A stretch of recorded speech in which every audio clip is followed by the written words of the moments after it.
You are listening to The Ben Keech Show, where every day the objective is simple.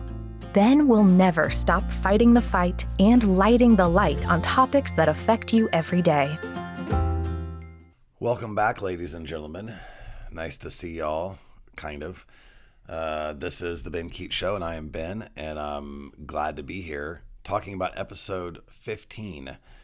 But before I get into that, just a little bit of backdrop. Summer's over. Your children are back in school. Life is maybe calming down a little bit. Took a week and went to Nashville and Utah to visit friends. Had a great time with a bunch of buddies. And I had a goal. I'm going to tell 20 people about this podcast, people I don't know, and get out of my comfort zone a little bit. So I did that. Probably over 20, actually. A little bit more in Nashville. There's all kinds of people ready to talk in Nashville. But just, again, the kind of the slow trickle of trying to get this information out there to people who would be interested. So, like I said before, any help you can be telling, whether it's having someone follow on TikTok or, hey, listen to this episode, I think you might like it. I try to be entertaining as much as possible, but ultimately getting information out that I think might help. So thank you. And today's episode is something that we're all connected to one way or another. Episode 15 is what's wrong with your marriage. And we say, well, hold up. Not married. Okay, keep listening. You'll see. Or you are married. Fine, I'll turn it up a little louder. Or I'm married, but I don't like it. Well, maybe listen to it twice. I'm not for sure. But this is something that connects to all of us. Because one way or another, all of us are connected to marriage. Whether we've been married, our parents, we may in the future. So this pertains to everybody. And it's a kind of a heavy-duty topic, honestly, because it's personal. And as we know, it doesn't always go well. So I actually probably could have titled this, What's Wrong with Our Marriage? If we look at it from a society standpoint, marriage freaks people out. And not necessarily freaks people out that they're not open to what it is, but what the issue is, it just seems like they fail. And it seems like it's not, in the aftermath can be a mess. And so we're going to kind of look at that too. Before I kind of get into this topic, just kind of on a personal note, I was a different sort of bird, I think, when I was 16, 17. When I was even a teenager, I couldn't wait to get married. I wanted to start a family. I wanted to be a husband. The idea of all of that was very appealing to me. And for good reason. There's so many amazing elements to marriage. And I didn't necessarily grow up afraid of it. I didn't see a lot of divorce, although it definitely happened. I was just personally excited for whatever was going to be. And of course that meant a family. And so I came from a different standpoint, perhaps a little bit. Some people maybe get excited later. Maybe women sometimes have different attitudes about it towards men. But eventually the idea of having that person by your side through thick and thin, starting that family, doing all of those things, ultimately it's appealing to most people. We do it. We may regret it at times. I'm going to kind of get into some of those whys and how that works. But I've always had a very positive attitude towards marriage. Now, me talking about this topic, some people will say, well, you had a marriage that didn't end in the way that you had wanted. So who are you to talk about this? And I wanted to kind of touch on just that element for a second, because a lot of times when we have something in our life that failed, that didn't work, we personally can negate our voice on that topic forever out of guilt, shame, embarrassment. And I get all of those feelings. I've had those myself. Before, while I was married and a teacher, I would talk to kids all the time about relationship and marriage and divorce. And so when you fall short, then I should just shut up. I have no bearing on this case. And I always, it's tough, but you really need to attack that mentality. Your shortcomings or failings, if you recognize it, you're open, you admit it, this is what it is, doesn't mean that you have no ideas and should shut up for the rest of your life until the day you die. So I come with you from that frame, from that mentality, because I think it's important.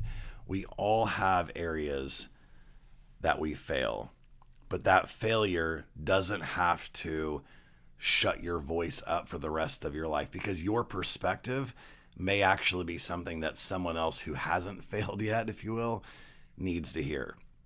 So I wanted to kind of put that out there before I get into some of this stuff today with what's wrong with your marriage.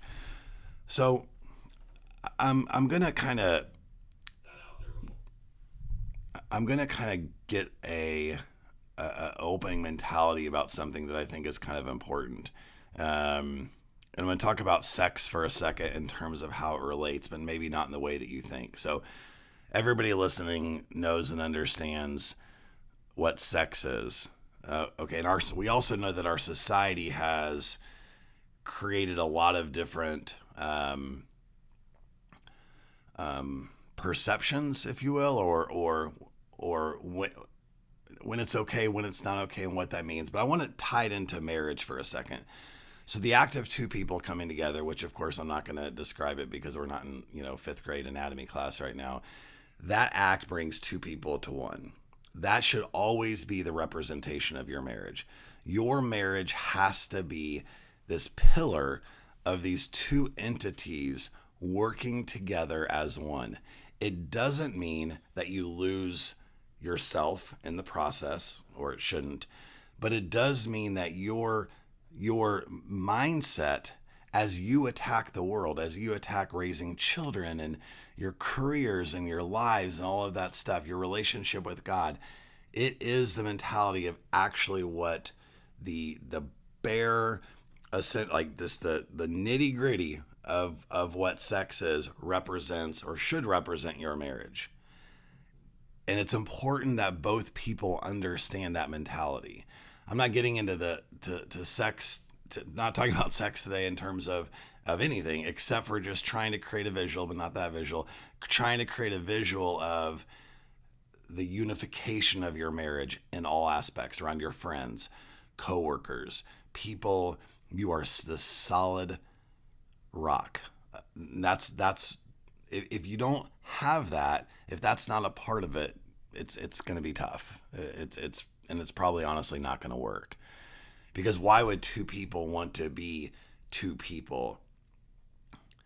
What's the point of marriage? What's the point of that if you don't literally support and have each other in a very real and intimate way?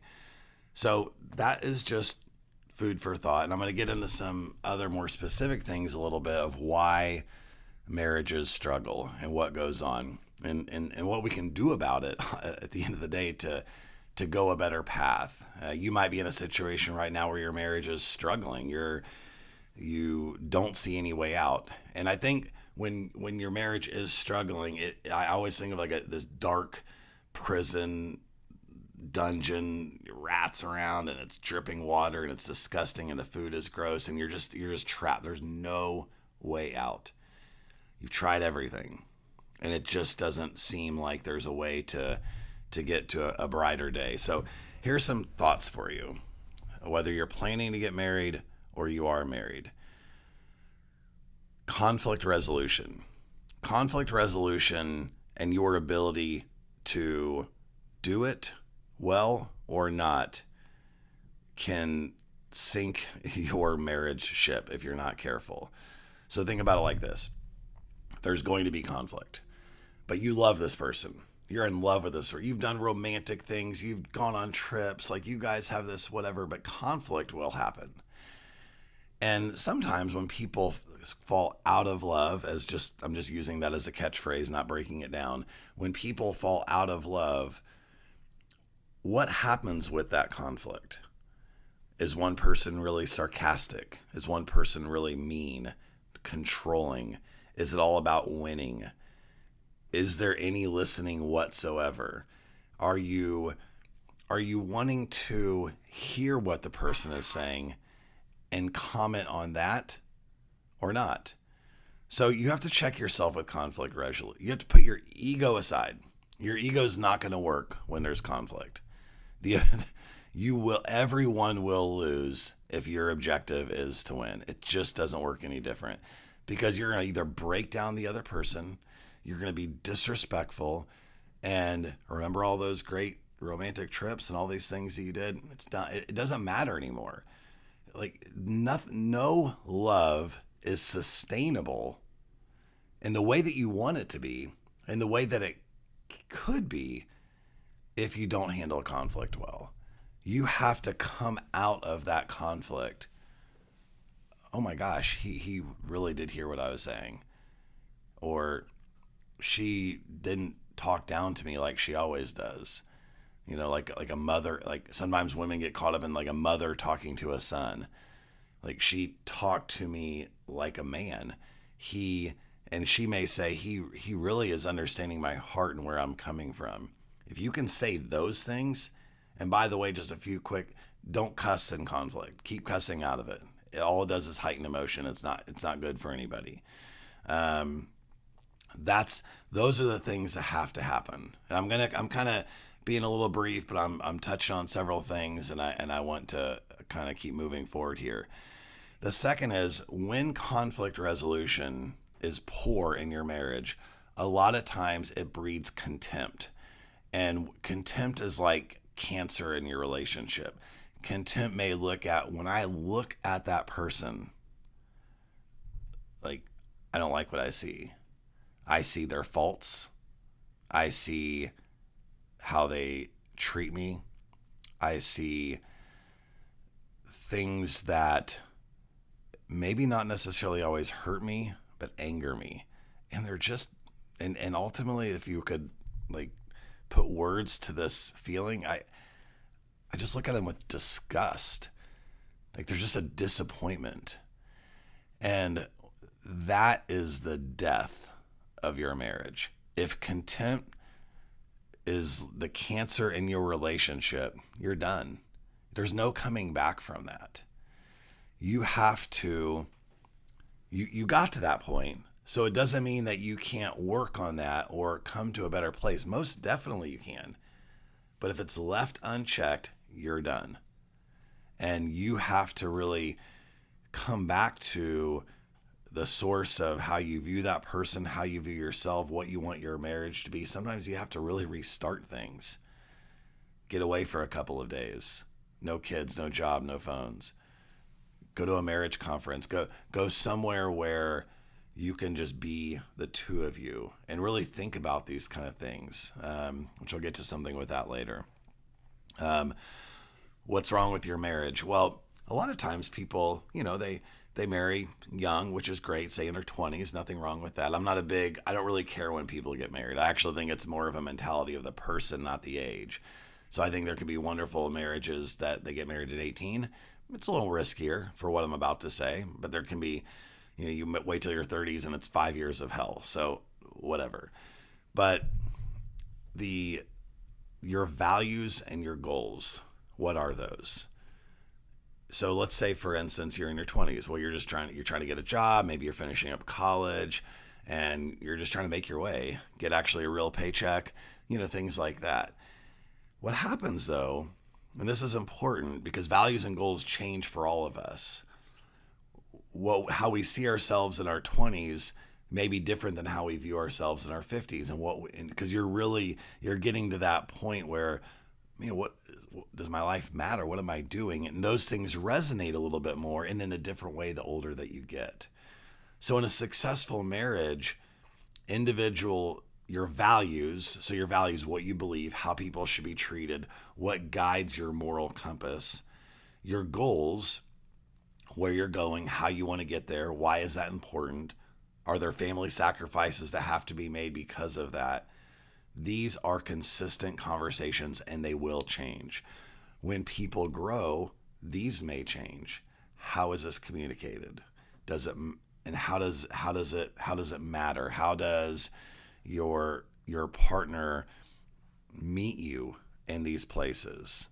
I'm always in awe of, let's just say a hypothetical couple where, let's just say the man decides to take a chance at maybe a job change, and it's going to be a little bit less money, but maybe it's more connected to his passion, and maybe there is an upside down the road. But it may be a little tougher on the family for a couple of reasons. And a female who comes alongside that, and again, what I'm saying could go both ways. A female that comes alongside that, his wife comes alongside that goal and that value and understanding the sacrifice. I mean, what a treasure she is to be able to do that. That can be tough. Another example could be, you have a wife, a mom, and, you're raising kids, and, there's so much sacrifice there. They may have had to take a different job, or a job with less money, less time because of the kids. And, she may really be missing certain things in her life because she's putting so much time into her family and also trying to work and make money for the family. And so a man who hears her express, man, I just really would love to be able to hang out with these people once a week, or I really would,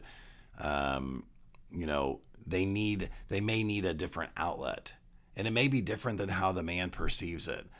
But a man who hears his wife and like, goodness gracious, you deserve that. I want that to happen for you. It might mean it tougher. I may need to adjust my schedule or do something. This is what I'm talking about. With values and goals, it's hearing, meeting, listening, and it's not all about you. And it's not all about, well, we have to do this, we have to do this. Just shut up. Take your little schedules and all the the things about your life that have to be, and just, you need to hear each other. Because what will always happen in a marriage that fails is they were not the priority. Something else was. Next. Okay, I think most couples are probably decent at laughing together. Maybe not all, because some people aren't as funny as other people. But generally, I seem to see couples, they develop their own little, their little ways of communication and their sense of humors and the way they kind of relate to each other in that way. Folks, this is it's really important. It's if you're in public, let's say you're at a party and there's lots of people just milling around doing their thing, and there's a couple over here and they're talking to these couples, and she says something and makes her husband laugh. He's like, oh my gosh. And no ridicule. I'm not talking about putting them down to be funny for your own expense, which is horrible. And I don't care who laughs. Don't do those things in public. If you're going to make fun of her, do it to her face when you're driving home. Just kind of kidding, but maybe that's probably actually still better. Laughter within your marriage. The laughter doesn't happen when you're rushing home from work, taking the kids to practice, doing all these things. Laughter happens when you have time to just be with each other, to talk, to connect. These are the things that have to happen for a marriage to be successful. Okay, so I'm going to kind of go to my parenting advice, and there's debate about this. I don't think there's any debate about it, but there's debate about it. And a lot of times what you hear women saying, I put my kids first. My kids are, I'm doing all this for them. They're not saying they don't love their husband, but in their mindset, it's kids, husband. Now, the husband can do it with work or any other thing, his fantasy football team, which sucks for crying, whatever. But the idea here is that if you decide to get married, or if you've been doing marriage poorly, your spouse has to be first. Now, I pause and say, if you are a Christian, if you believe in God, God has to be the center of your relationship. If you're not religious, if you don't believe in God, then I guess that part doesn't matter, because then that would be weird. So I'm just prefacing by saying that, but going back, my spouse has to be first, ahead of my kids. And I've gotten in discussions with people who vehemently disagree with this, that The kids are innocent. The kids need all this attention. Here, let me tell you something that's true. Your kid wants you to put your spouse ahead of them. Don't make your kid some little entitled brat that the whole center of your universe revolves around him. It doesn't. And you showing that your spouse, their mom, their dad comes first is a wonderful display of love and of a pecking order that's really important. It doesn't mean that your child's not going to get attention or love. It just means for this entity to work as it should in the best way possible, this is how it works. Here's who's first. Here's this is how this works. And your kids want it to, but you just have to be with it enough to understand that and what that means and what you're willing to, how you're willing to show that within your family dynamic. He's first, she's first, standing by their side, raising these children and kind of living that type of life. That's my parenting advice for today and what's wrong with marriage. Now, the song I chose, Ed Sheeran was in Kansas City not too long ago, and it's super, super talented. And he has a song called Thinking Out Loud, which is a wonderful song about marriage and life and kind of the ups and downs. And there's a line in that song that I really appreciated and wanted to give a little perspective on. People fall in love in mysterious ways. And I chose this line for this reason. When you fall in love with whomever you do, let's just say typical thing, you get married at some point in your 20s, let's say. Having kids. It doesn't actually matter, and this may be kind of confusing to understand it and even to say, it doesn't matter if literally or in some realm that was the best person you could ever find. I mean, there's always someone who makes more money. There's always somebody prettier. There's always something this, but you chose each other. And that choice, especially at a young age, ties you together in a unique way. I would say even people that get remarried in their 40s, 50s, 60s, or whatever the case may be, it's hard to recreate that tie. And I'm not saying you have to, but I'm saying what I'm trying to say is it's important. We fall in love with mysterious ways because we are choosing to really go into this life with somebody. Don't take it for granted. There's an investment that you're making that's going to have a ripple effect through the rest of your life. Like, you have to take this serious, and it's tough. It's tough doing all of the things that are required in starting and maintaining and running a family. But what I'm saying is, don't underestimate that connection. Don't underestimate how important that connection is. It really is. And if you get a chance, you should listen to this song because I think it just really touches on that the beauty of marriage, the mystery of marriage, and just ultimately over the course of your life, how valuable that really is. So this concludes today. I hope you guys got something out of it. There's going to be other kind of follow-ups to these kind of thing. This sort of talk. I'm going to get a lot into dating and some parenting stuff here in the next couple of weeks. So you'll definitely have to check back. Don't forget YouTube, Apple Music, Spotify. It's all over the place. Subscribe. All that means is you get a little notification on your phone. It doesn't mean you have to pay $10 a month. There's no money. It's just simply so you know that something's happening. So appreciate it, guys. Hope this was meaningful. It's kind of a tough topic, but it's important for everyone. So thanks. Have a great day. Till next time. Thank you so much for listening. Let's keep the conversation going. You can reach out on Ben's website, www.benkeechshow.com, or on social media to chat. And please remember to subscribe so that you never miss an episode.